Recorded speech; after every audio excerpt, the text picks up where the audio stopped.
네, 더센 특검법 처리 과정에서 정청래 대표와 김병기 원내대표가 공개적으로 충돌하면서 다시금 여당 내 갈등설이 불이 붙고 있습니다. 봉합이냐 후폭풍이냐 관심이 모아지고 있는데요. 두 분과 이야기 나눠보겠습니다. 전용기 더불어민주당 의원, 이용호 전 국민의힘 의원 나오셨습니다. 어서 오십시오. 안녕하세요. 자, 일단 저희가 이제 영상을 통해서 그 과정에 대해서 좀 지켜봤고 결국에는 지금 김병기 원내대표가 분노한 부분이 여실히 좀 드러난 부분이고 정청래 대표는 사과를 했습니다. 지금 민주당 내 분위기 좀 어떻습니까? 좀 전해주시죠. 어느 정도 일단락된 것으로 보고 있습니다. 기본적으로 협상 전에 대표단에 보고를 했다라고 하는 건데요. 이제 대표단 측에서는 구체적 내용이 누락된 채 보고가 됐기 때문에 어떠한 합의안이 나왔는지를 잘 검토하지 못했다라고 하는 측면 같습니다. 그 부분에서 정청래 대표가 부덕에 소치를 하면서 모든 것은 제 탓이다라고 의원총회에서 공개적으로 사과를 했거든요. 그렇기 때문에 이미 합의안은 파기가 됐고 저희가 추진했던 원안과 그리고 여러 가지 내용을 고려한 수정안을 3대 특검법으로 통과를 시켰기 때문에 이 해당 충돌과 갈등설은 일단락됐다 그렇게 보고 있습니다. 네, 그러니까 여야 간에 지금 그 쟁점 현안에 대한 합의였기 때문에 상당히 좀 중요했다고 생각이 드는데 그 부분에 대한 검토가 대표단에서 좀 미진했다. 이 부분은 좀 납득하기 어렵다 이런 의견도 좀 있을 것 같아요. 저는 그렇게 안 봅니다. 사실 두 사람 이제 갈등이 봉합된 것 같지 않고요. 사람 관계는 신뢰는 한번 깨지면 사실 회복하기가 굉장히 어렵습니다. 협상 과정이나 혹은 그 협상에 참여했던 사람들의 발언을 종합해 보면 김병기 원내대표 협상단이 충분히 당 지도부, 또 특검, 법사위, 대통령실까지도 전부 두루두루 이제 소통을 해서 그런 합의를 한 것이거든요. 그럼에도 불구하고 채 잉크도 마르기 전에 대국민 약속을 사실은 파기한 그런 셈이 된 것인데 지금 드러난 것은 민주당 내의 극렬, 강성 지지자들의 거센 반발 때문에 그렇다라고 하는 것이거든요. 그러면 원래 국회의 여야 협상은 원내대표가 사령탑으로서 하는 겁니다. 그리고 국회의원은 물론 직접 다 헌법기관으로서 직접 투표로 뽑히지만 그러나 국회 운영은 대의기관이거든요. 그러면 국회의원이 헌법에 따라서 양심과 소신에 따라서 국익을 위해서 하는 것으로 돼 있는데 이렇게 아주 아주 극히 일부 세력들이 문자 폭탄하거나 협박 공갈을 해서 압박을 해서 어떤 합의를 뒤집는다. 이것은 민주주의를 대단히 훼손시키는 것이고 그러면 국민의힘으로서는 앞으로 누구와 협상을 해야 되느냐 이런 문제까지 생기는 거예요. 그래서 아주 심각한 상황으로 저는 보고 있습니다. 자, 정청래 대표 같은 경우는 오늘 아침 회의에서 생사고락을 함께한 전우이자 동지다라고 이제 추정하기로는 김병기 원내대표를 향한 말로 지금 좀 해석이 되고 있는 상황이고 지금 두 사람의 관계에 좀 문제가 생기는 거 아니냐 이런 우려는 좀 나올 수 있을 것 같아요. 그러니까 신뢰관계를 회복하는데 문제가 되는 것 아니냐라는 내용들 때문에 실제로 정청래 대표도 해당 부분에 대해서 의식을 하고 있는 걸로 볼 수 있습니다. 그렇기 때문에 부덕에 소치고 모든 것은 내 잘못이다라고 의원 측에서 공개 사과 이후에도 몸을 낮춰서 공개 발언을 한 것 아니겠습니까? 그렇기 때문에 이 신뢰관계가 훼손됐다, 깨졌다라고 하는 부분을 굉장히 신경을 쓰고 있는 것이고 그 때문에 몸을 낮추면서까지 이 갈등을 봉합하기 위한 노력을 하고 있는 것으로 보고 있습니다. 그리고 국민의힘에서는 이 합의를 깬 것에 대해서 비판할 수 있다고 봅니다. 그리고 비판을 저희는 달게 수용을 해야 된다는 말씀을 드리고 싶은데 이 협상이 이루어졌던 배경을 보면 결국에는 정부조직법을 통과시키기 위함입니다. 그러니까 한 가지 예로 금융감독원을 분리시키는 내용은 정무위원회에서 상의되게 되는데 정무위원장이 국민의힘 위원장이거든요. 그렇기 때문에 이 정부조직법을 통과시키기 위해서 특검에 대한 내용들을 일부 수용하는 방식을 택한 것 같은데 강경파의 몇몇의 발언과 그리고 당원들의 문자 폭탄 때문에 이 부분들을 뒤집었다고 말씀하기에는 좀 어려운 부분이 있는 게 뭐냐면 기본적으로 이 내란과 이 특검법에 관련해서는 협상의 여지가 거의 없다. 이 부분에 정확하게 청산하지 못하면 앞으로의 대한민국 민주주의도 위협받는다라고 하는 것들이 민주당의 의원들의 대부분의 생각이기 때문에 아마 공개적으로 저렇게 반발하지 않았더라도 의원총회에서 충분히 문제가 됐을 수 있을 만한 내용입니다. 그래서 그런 부분들은 좀 감안해야 된다는 말씀 드리겠습니다. 어제 그 대통령 취임 100일 기자회견에서도 요 비슷한 발언이 대통령의 입에서 나오기도 했고요. 그리고 오늘 아침 국민의힘에서는 또 지적한 부분이 있었습니다. 이 내용 먼저 듣고 이야기 이어나가겠습니다. 저한테 비난이 엄청 쏟아지고 있어요 지금. 저는 그런 게 몰랐어요 실제로. 그리고 저는 그렇게 하길 바라지 않는다. 정부 조직법을 고쳐서 정부 조직을 개편하는 거하고 내란의 진실을 규명해서 그야말로 엄정하게 책임을 물어서 다시는 대한민국에서 내란이라고 하는 친위 군사 쿠데타든 그냥 군사 쿠데타든 이런 게 벌어지는 일은 결코 있어서는 안 된다. 라는 이 당위하고 어떻게 맞바꾸냐라는 게 제 생각이에요. 이번 여야 합의 파기는 단지 서로 손발이 잘 안 맞았을 뿐이지 본질적으로 이재명 정권 수뇌부의 합작 사기극이라 할 것입니다. 이재명 대통령도 치졸한 면모를 보이기는 매한 가지였습니다. 대통령은 여야 합의안을 몰랐다, 또 그렇게 하길 바라지 않는다라는 새빨간 거짓말을 태연하게 기자회견장에서 늘어놓았습니다. 협상 과정에서 여당 원내 지도부는 대통령실과 전혀 소통을 하지 않았다는 이야기입니까? 국민들이 묻습니다. 네, 그러니까 이제 송원석 원내대표는 어제 대통령의 이 이야기가 거짓말이다라고 지금 지적을 하고 있는 거고, 어떻게 협상하는 과정에서 대통령실과 소통을 하지 않을 수 있냐 이 얘기거든요. 그것은 저도 이제 그 현역 의원으로서 활동해봤지만 대통령실과 소통하지 않고 어떤 합의를 끌어내기는 힘듭니다. 그리고 정무수석이 그래서 있는 것이고요. 만일 대통령이 모르는 사이에 저게 합의가 됐고 발표가 됐다면 정무수석 잘라야죠. 저는 그렇게 보고 있고요. 그리고 또 말씀 중에 이 내란과 관련, 특검과 관련된 것을 어떻게 정부조직법과 맞바꿀 수 있느냐라고 하는 인식에 저는 굉장히 우려합니다. 왜냐하면 지금 정부조직법이라고 하는 것은 이재명 정부로 봐서는 본인들이 공약하고 국정과제를 추려서 앞으로 우선적으로 추진을 가장 효율적으로 할 수 있는 정부기구를 재정비하는 것이거든요. 새로 틀을 만드는 거예요.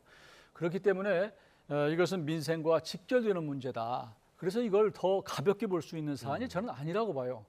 그리고 이미 지금 개헌 문제와 관련해서 이미 지나간 일이고 지금 사법기관에서 특검에서 하고 있는 것이기 때문에 더구나 이번에 그 협상 과정에서 얘기를 들어보면 특검 측의 의견을 물어서 특검의 답변이 지금 주어진 기간에도 충분히 성공적으로 수사를 할 수 있습니다. 이렇게 답변을 받았다는 거예요.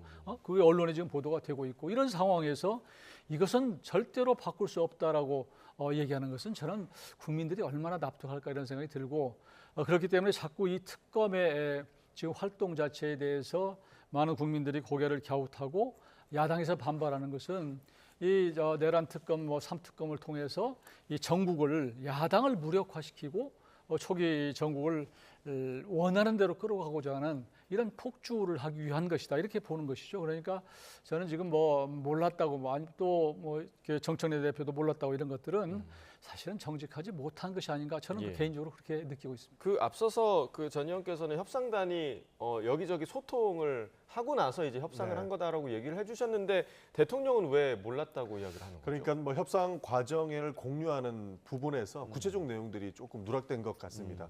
그러니까 구체적으로 특검법의 어떠한 부분들을 인용해서 합의를 했는가. 이게 예를 들어서 이 특검의 시간과 그러니까 기간을 연장하는 부분과 인력 부분이 있는데 이 부분들을 조금 축소한다라고 하는 부분들은 사실 민주당에서 받기 어려운 부분이거든요. 아마 이런 구체적인 내용들까지 일정 시간을 두고 협상 안들을 논의했다면 아마 협상안들이 나오기 쉽지 않았을 텐데 사실 협상을 좀 빠르게 해야 되다 보니 이런 구체적인 내용들을 공유하지 못했던 지점들을 아마 이야기하는 것이다.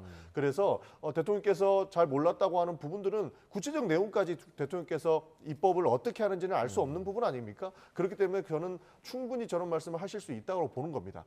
아까 거듭 말씀드렸지만 이 내란과 관련돼서, 그러니까 불법 비상계엄을 이미 지나간 일로 치부할 수는 없습니다. 이 부분을 정확하게 단죄하지 않으면 또다시 불법 비상훈 개헌과 내란 행위가 대한민국에서 일어날 수도 있다라고 하는 측면이고 예. 과거에 전두환 군부를 제대로 청산하지 못했기 때문에 윤석열이 다시 한번 이런 일들을 벌일 수 있었다고 저희는 생각을 하기 때문에 협상의 대상은 전혀 되지 않았던 것이고 기관과 인력 부분은 충원할 수밖에 없었다라는 예. 말씀드리겠습니다. 그 이 부분은 어떻게 좀 이해를 해야 됩니까? 그러니까 정청래 대표, 그러니까 김병기 원내대표가 정청래 대표 공개 사과라고 해라고 이야기를 했고 정청래 대표는 또 사과를 했단 말이죠. 그러니까 이 일련의 과정들을 보면 네. 뭔가 둘 사이에 합의가 뭔가 있었던 것 같은데 이게 지금 파기된 그런 느낌을 좀 주기도 하거든요. 그렇습니다. 그러니까 소통의 과정들은 있었던 것 같습니다. 그러나 그 법안의 구체적인 내용들까지 공유를 했느냐의 여부는 정청래 원내대표는 나는 구체적인 내용을 잘 몰랐다라고 이야기했던 부분들이 있고 공개적으로 아예 몰랐다라고 했던 부분들에 대해서 신뢰관계가 사실상 훼손이 된 것이죠. 예. 그러나 해당 부분들은 정청래 대표가 인정을 했고요.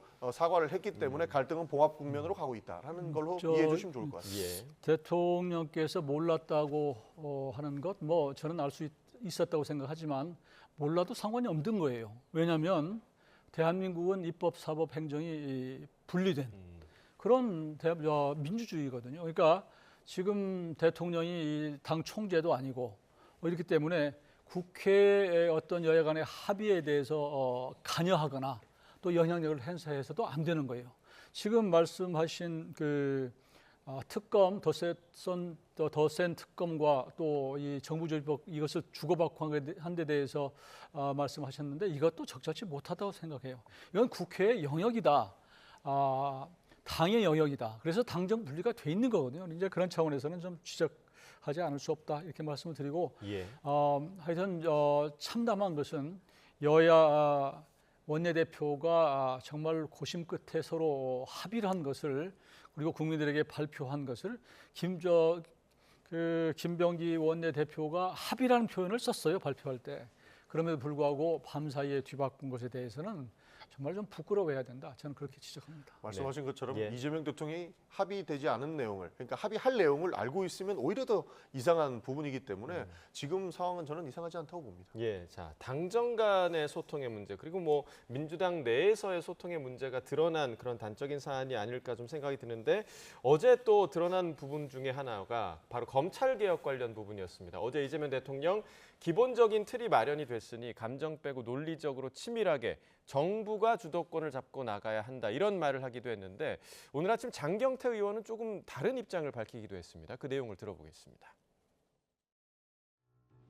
이거는 감정을 완전히 배제하고 아주 논리적으로 치밀하게 전문적으로 검토하자. 정부가 주도하자. 제가 이런 얘기도 했어요. 구더기가 싫죠. 그 장독을 없애면 되겠냐. 장은 먹어야지. 구더기 안 생기게 아주 악착같이 막아야지. 아예 장을 먹지 말자. 장독을 없애버리자. 이러면 안 되지 않냐. 라는 게 제 생각입니다. 보안 수사권을 유지하자는 것 자체가 직접 수사권을 유지하자는 논리와 같습니다. 그리고 수사 기소 분리 원칙에 맞지 않는 말이고요.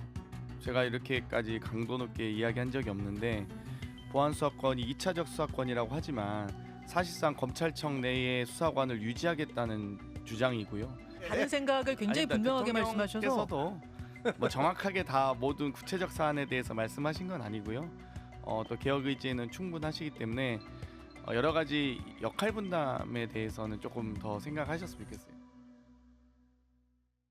자, 장경태 의원은 직접적으로 이제 지금 본인이 이렇게까지 강도 높게 이야기하는 건 처음이다라고 얘기를 했는데 그 대통령이 어제 기자회견에서 비유적으로 일단 얘기를 했습니다. 예.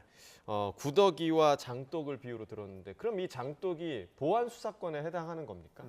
뭐 충분히 그렇게 해석을 할 수 있겠지만 수사 기소 분리 원칙은 그 대전제는 변하지 않습니다. 예. 기본적으로 검찰 개혁이 수사 기소 분리로부터 이루어지기 때문에 그 부분을 대통령께서는 저는 명백히 인지하고 계신다고 보고 있는 것이고요. 그러나 이 보안 수사권을 어떻게 할 것인가는 추후 논의하기로 했기 때문에 예. 본인의 의사를 밝혔다고 보고 있습니다. 여기서 사실 민주당 대부분의 사람들도 수사 기소 분리해서 보안 수사를 검찰에게 주는 것은 지금 보안 수사 명목으로 모든 수사를 하는 것과 예. 마찬가지로 보기 때문에 대통령께서도 그 부분을 인지하고 계시고 해당 부분에 대해서 구체적 사안을 말씀하시지 않고 비유적으로 하셨단 말씀이신 거죠. 그런 측면을 봤을 때 수사 기소 분리를 넘어서 이제 보안 수사권도 저는 충분히 분리할 수 있다라고 보고 있습니다. 예, 지금 이 사안과 관련해서는 좀 어떻게 바라보셨습니까? 저는 지금 추석 전에 지금 이제 검찰을 기소와 수사를 완전히 분리하겠다까지는 지금 법으로 지금 해서 예. 정해진 거 아니겠습니까? 예. 그러면 이런 지금 헌정사상 처음으로 검찰청을 폐지하고 공소청과 기소청으로 나누는 이 엄청난 틀을 바꾸는 데 있어서 어떤 후유증이 있을 것인가? 이런 부분에 대해서는 좀 세심하고 치밀하게 그리고 국민의 편에서 검토할 필요가 있다 이렇게 보는 것이고요. 그런 차원에서 국회는 이제 법상으로는 정해놨으니까 나머지는 실제로 집행하는 그 정부에서 좀 치밀하게 볼 필요가 있다. 저는 그렇게 생각하고 예. 그렇기 때문에 대통령께서 말씀하신 그런 내용은 1년 동안 그러니까 그게 뭐 보안 수사권이든 보안 수사를 요구하는 권한이든 간에 조금 후유증이나 피해가 없을 수 있도록 좀 세심하게 보자 그런 내용인 것이고요. 예. 결국은 그 보완하는 것은 정부가 그 시행령이나 혹은 지침이나 이 하위법령에서 정하는 것이기 때문에 이런 부분에 대해서는 자꾸 국회가 권한을 넘어서서 자꾸 간이하는 것은 저는 꼭 바람직하지는 않다고 보고요. 그 책임은 누가 집니까? 결국은 정부가 지는 거예요. 이렇게 법 만들어서 틀을 흔들어 놓고 그 후유증이나 피해는 그 집행기관인 행정부가 지는 것이기 때문에 그런 차원에서 행정부가 좀 더 고민할 수 있도록 하자 그런 화두를 던진 것으로 저는 해석하고 있습니다. 네, 앞으로의 1년의 기간 동안 이 부분이 좀 어떻게 정리가 될지 좀 지켜봐야 할 부분인 것 같고 그리고 어제 이 대통령이 그 기자회견에서 내란 재판부와 관련한 답변도 좀 했습니다. 위헌 논란에 대해서 이게 왜 위헌이냐, 그게 무슨 위헌이냐라고 이야기를 하기도 했는데 이 부분은 일단 야당 측에서는 좀 어떻게 들으셨는지 궁금해요. 저는 대통령이 저런 말씀을 할 위치에 있는지 저는 아주 사실은 좀 충격을 받았어요. 대통령은 저런 부분에 대해서 정말로 그 말씀을 아낄 필요가 있다고 생각을 합니다. 지금 내란 특별재판부는 대법원이나 대부분 법조계에서 이건 위헌이다 이렇게 지적을 하고 있는 것이고요. 지금 그 민주당에서 마련한 내란 특별재판부를 보면 실제로 국회라고 하지만 실제로는 민주당과 지금 조국혁신당 같은 데서 추천한 법관 예. 또 그 사법부에 벗어나 있는 대한변협 이런 데서 법관을 추천하도록 되어 있는 것이거든요. 그러면 본인들의 구미에 맞는 사람을 갖다가 지금 내란 특별재판부에 앉히는 것은 법관의 독립, 사법의 독립을 아주 심대하게 해치는 것이다. 이렇게 지적을 하는 것이고 그 사이 그 전에도 지금 뭐 전현희 의원이나 이런 몇몇 분들은 직위원 판사를 예. 바꾸면 우리는 이거 안 해도 된다 이렇게 얘기한 아주 정략적인 정치적인 발언을 해온 것을 보면 이게 순수하지 않다 이렇게 보는 거예요. 예. 그러니까 저는 대통령께서도 이 특검에 관해서는 특검 그리고 이 소위 계엄에 관해서는 단호한 입장으로서 그러니까 특검에서 결국은 내란으로 몰고 가고 그 결론도 이 특별재판부에서 반드시 내란으로 내야 된다고 하는 그런 답정너 재판을 원하는 그런 입장을 어저께 그렇게 얘기했고 예. 그런데도 불구하고 지금 그게 위헌이 아니다라고 하는 것은 아주 지나친 발언이고요. 그 위헌 여부는 나중에 헌법재판소에서 판단할 일이다. 저는 그렇게 봅니다. 결국에 이제 결론을 정해놓고 가는 거 아니냐 이런 비판이시고 오늘 그 전국 법원장 회의가 네. 있거든요. 이 논의가 이루어질 것으로 좀 예상이 되는데 어떻게 좀 전망하세요? 뭐 사법 개혁을 앞두고 있기 때문에 본인들의 의사를 표명하는 것은 공론화 과정 중에서 필요한 내용들이라고 예. 보고 있습니다. 그렇기 때문에 입법부인 저희도 사법부의 의견을 충분히 들을 필요가 있다고 보고 실제로 지금 법관 회의에서 나오는 의견들을 청취할 계획을 가지고 있습니다. 그리고 내란 특별재판부 같은 경우에도 저희도 위헌 논란은 전혀 없을 거라고 보는 게 애초에 헌법에 법관이 될 수 있는 사람들은 정해져 있습니다. 그렇고 만약에 법안에서 헌법에서 법관의 자격이 없는 사람임에도 불구하고 법관으로 앉히려고 하면 그것은 당연히 위헌이 되겠죠. 그러나 특별재판부와 관련돼서는 법관이 될 수 있는 사람이 특별재판부에 재판관이 되게끔 하는 부분이기 때문에 위헌 논란은 전혀 없을 것이라고 보고 있습니다. 예, 자 그 한 오늘 가지만 좀 네. 추가하면요. 이 특별재판부를 만드는 게 위헌이 아니다 말씀하시고 그게 실제로 위헌이 아닌 것으로 해석한다면 이 선례가 되는 것이거든요. 그런데 알다시피 지금 헌법재판소는 지금 사실상 민주당 인사, 친여 인사들로 지금 짜여져 있기 때문에 거기에 자신이 있는 것 같아요. 그래서 위헌 심판 제청을 해도 결과는 위헌이 아닐 것이다 이렇게 답변이 나올 걸로 지금 보고 하는 것 같고 이게 선례가 되면 앞으로 대장동 특별재판부도 나올 거예요. 이게 나중에 이제 지나고 나면 예. 그러면 거기에 다 대장동 관련된 또 친여 인사들을 재판관에 만들어 놓으면 거기 다 무죄 나올 거 아닙니까? 이런 것들 때문에 사법부가 아주 심대하게 지금 훼손되고 있는 것이고 민주주의가 무너지고 있는 것이다. 지금 아주 심각한 상황이다. 저는 그렇게 보고 있습니다. 오히려 헌법재판관의 정치적 편향을 이야기하는 게 저는 재판소나 법관들의 이런 명예를 훼손시키는 일들이라고 보고 있는 겁니다. 예. 그렇게 뭐 정치적 편향성을 따질 거였으면은 윤석열 전 대통령에 대한 탄핵 재판도 반반이 나왔어야 되겠죠. 그렇기 때문에 재판관들에 대한 정치적인 내용들은 우리가 차치해야 된다라는 말씀을 드리는 것이고 민주당이 사법개혁을 추진하는 이유는 실제로 법원에 대한 신뢰도가 많이 떨어졌기 때문 아니겠습니까? 그 신뢰도를 누가 떨어뜨냐? 민주당이 비판한다고 해서 법원의 신뢰도가 떨어지는 것은 아닙니다. 윤석열 전 대통령의 구속 취소 사태라든지 그리고 이재명 그 당시 후보에 대한 대법원의 아주 빠른 판단들 이런 것들이 결국에는 자승자박으로 대법원의 신뢰를 떨어뜨렸던 부분이기 때문에 사법개혁 논란이 나온 것이거든요. 그렇기 때문에 이것은 시대 흐름에 따라서 가는 것이지 저희가 일방적으로 민주당의 편향적인 사람들을 만들기 위해서 한다라는 내용들은 오히려 사법부에 대한 모욕이 될 수도 있다는 말씀 드리겠습니다. 예. 이 부분은 꼭 제가 반박을 하고 싶은데요. 사법부가 스스로 신뢰를 떨어뜨렸다고 하는 지적의 근거가 하나는 직위원 판사가 영장을 나중에 기각하고 석방시켰다 윤 전 대통령 이 부분인데 이 부분도 민주당이 원하는 답변이 안 나온 것이거든요.